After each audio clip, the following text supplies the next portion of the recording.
तुझा वाईट काळ सुरू आहे हा तुझा भ्रम आहे. हो, तुझा भ्रम आहे.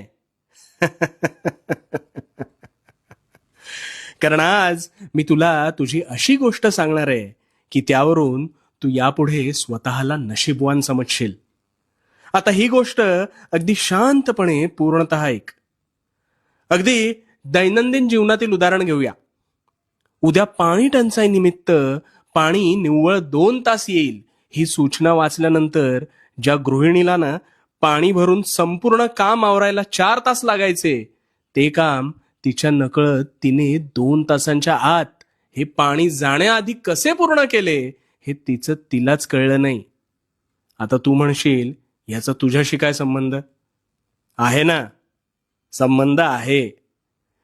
तुझ्यावर अल्पावधीत असेच काहीसे संकट येते आणि हे संकट आलं की तू आधी निराश होतोस. ह्यातून मी कसा बाहेर पडणार हा विचार करता करता तू त्यातून हातपाय मारत तुझ्या नकळत कधी बाहेर पडतोस हे तुझं तुलाच कळत नाही. बघ, विचार करून बघ. आता हा वाईट काळच तुझा आळशीपणा संपवतो.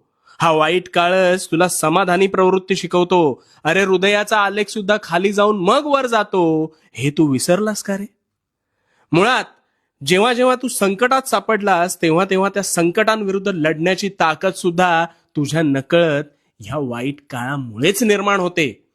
आणि तू काय करू शकतोस याबाबत तुझ्या सहनशीलतेच्या जोरावर तुला स्वतःची खरी ओळख गवसते. ही जी संकट आहेत ना, ही तुला तुझी खरी ताकद दाखवून देतात. तुझ्या आयुष्यातल्या या चढ उतारांमुळे तुला सुखाची खरी किंमत कळते. अरे, जर दुःखच नसतं तर तू कशाच्या शोधात भटकला असतास? म्हणून म्हणतो जरा मागे वळून पहा.